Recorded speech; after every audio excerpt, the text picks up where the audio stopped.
Supreme court ने मुलाजमीन की बरतरफी के दौरान तनख्वाह ना देना आईनी जुर्म करार दे दिया है। मजीद जानेंगे डॉन न्यूज़ के नुमाइंदे उमर बर्नीस। उमर, बताइए क्या कहा गया सुप्रीम कोर्ट की जानिब से।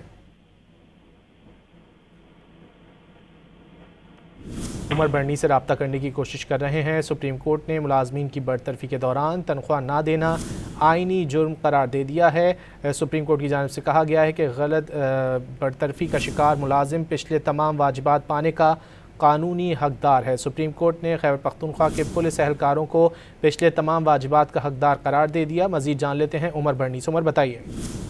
जी बिल्कुल, सुप्रीम कोर्ट ने बरतरफ मुलाजमीन की बहाली और वाजिबात की अदायगी से मुतल्लिक बड़ा फैसला जारी किया है। गलत बरतरफी का शिकार मुलाजिम पिछले तमाम वाजिबात पाने का कानूनी हकदार है, ऐसा करार दिया गया है। सुप्रीम कोर्ट के फैसले में सुप्रीम कोर्ट ने मुलाजमीन की बरतरफी के दौरान तनख्वाह ना देना आईनी जुर्म करार दे दिया है।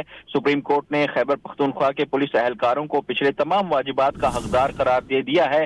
सुप्रीम कोर्ट ने बरतरफ पुलिस एहलकारों को 1 माह के अंदर तमाम बकाया जात अदा करने का हुक्म दिया है।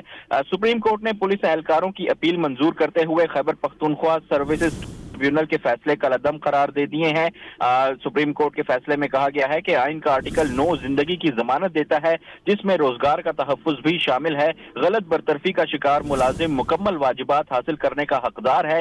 अब हाकमियत के कल्चर के बजाय जवाज के कल्चर की जरूरत है। सुप्रीम कोर्ट ने करार दिया है कि आइन के आर्टिकल 10A के तहत हर सरकारी अफसर अपने हर फैसले का ठोस, अकली और माकूल जवाज फराहम करने का पाबंद है। सवादीदी इख्तियारात का इस्तेमाल एक मुकद्दस अमानत है, जिसे महज जाती पसंद नापसंद के लिए इस्तेमाल नहीं किया जा सकता। गैर मुनसिफाना, मुतसाबाना या मनमाने फैसले करने वाले हुकाम के खिलाफ अदालती मुदाखलत नागुज़ीर है। मुलाजिम का ये कहना ही काफी है कि वो बेरोजगार था। उसे अपनी बेगुनाही साबित करने के लिए दर दर नहीं भटकना पड़ेगा। मुलाजिम को झूठा साबित करने के लिए सबूत लाना महकमे की जिम्मेदारी है। जी बहुत शुक्रिया उमर बर्नी इन तफसीलात के लिए।